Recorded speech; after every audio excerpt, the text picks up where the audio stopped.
Cool. Well, I am here with Jim Etzel, who is CEO or executive director, CEO of Sport Oregon.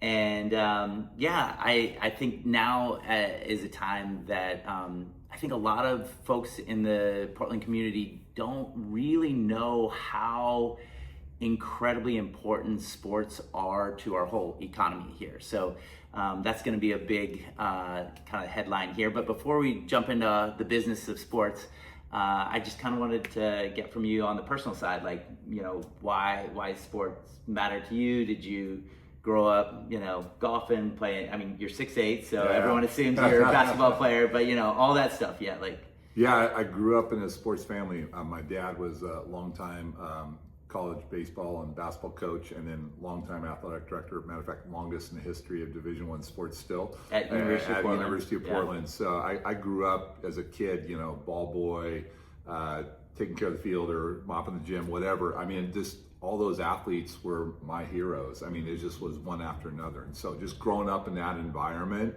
son of a coach, and our family was super engaged around everything he did out there. And I always desired to get in the business of sport. And so I went a different... Yeah, you started your own agency, right? Yeah. Out of college, there wasn't an obvious... I mean, the Blazers had 20 people in the front office. I mean, I'm kind of old, but that was, mid 80s.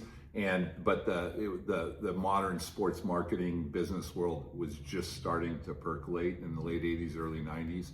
I became a commodities broker out of college, and then after a year I said, no, I got to figure out a way in. So I worked my way into a couple of internships, and then that led to working for Peter Jacobson Productions. When he started the company, I was the youngest guy in the team of 5 at the time, and phenomenal opportunities selling sponsorships to professional golf and other events that they managed. And then went off to LA for a couple of years, came back, started my own agency in '95 out of my living room. And that was fun. Got to work with some phenomenal events, brands, companies, and all over the country. And then after 23 years, it was time for something different. And that agency still exists. My brother runs it, but now and owns it. But it was time to kind of step into our community, and that was I love Portland, I love Oregon, so Sport Oregon created a challenge because we weren't winning our fair share of opportunity against our peer groups, our peer commissions. And like an example of that is like the women's March Madness and final.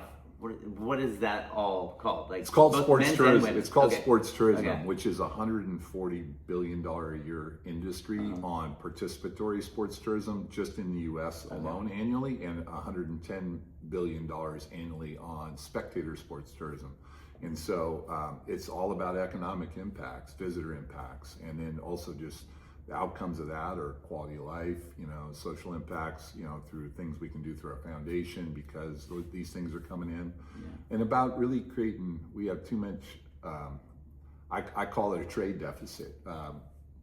When I leave here, whether that's 5 or 10 years from now, we want to have reversed that trend. And when I talk about that, it's like families leave our state every weekend to go compete in Boise, Spokane, Las Vegas, Phoenix, and lots of other places in the country, because they have the facilities, the mass field complexes, the mass court complexes that are required for those big tournaments.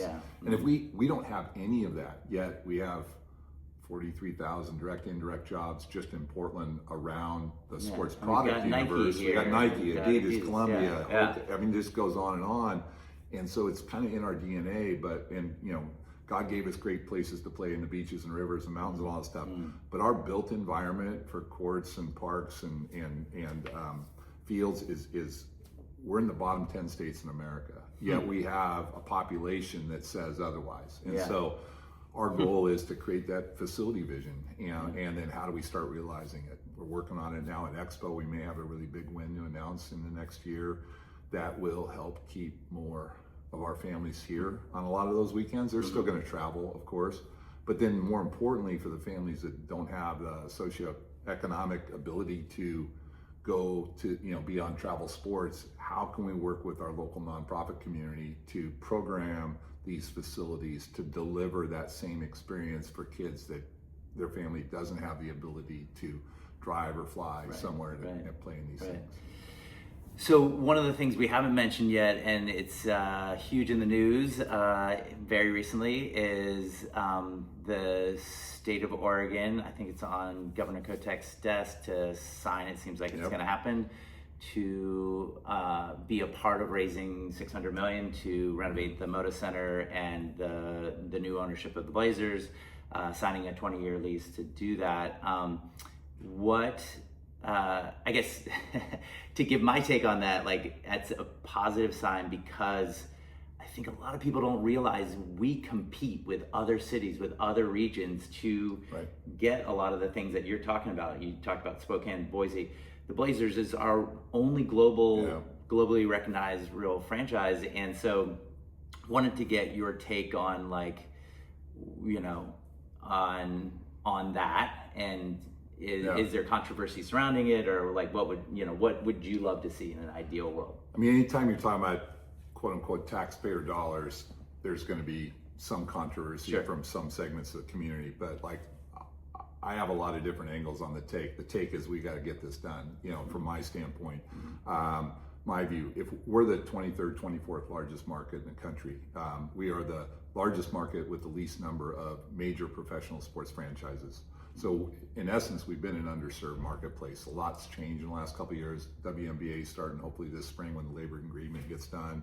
You know, adding AUSL softball, the Timbers 15 years ago. I mean, these have all been huge. Now we can't imagine having a community without those things. But to have, without the Blazers, that is, you said, a global brand. You know, NBA is a global entity. And the economic impact is huge. And it gives us, it's the Moda Center, but it's really Oregon's arena. Sure. You know? And this billionaire owner who just made a $4 billion investment in our community, you know, if it wasn't him, and if Paul Allen hadn't passed away, you know, 10 years ago now, almost 8 years ago, we would have had this conversation 3 or 4 years ago if he was still alive and was the owner. The arena, we all think it's pretty nice. It's like one of the oldest in the but NBA. It's the oldest in the NBA. Things have changed, not just from an economic activator standpoint to keep the franchise relevant, to have the things in that arena to compete in the revenue streams that their peers are, but also from an operational standpoint, operational relevance to the arena. A lot has changed in the design and function of both arenas and stadiums in the last 10, 15, 20 years for that matter. It's interesting. Moda Center is the only building of its era that's still standing or hasn't gone through a major renovation. But most of the ones are gone, and the handful that are still around have had these major renovations. And so, like, let's not just look at 41 Blazer home nights plus playoffs. We haven't had a few of those. Hopefully those are back in our future sooner than later. But there's 275 to 80 event nights in the Moda Center a year. And it's all those concerts and family shows. You know, we had this last week, we had monster trucks, we had World Wrestling Federation, and a concert, Globetrotters. And all these things don't come to Portland if the arena isn't relevant for that NBA team. And that's just a reality.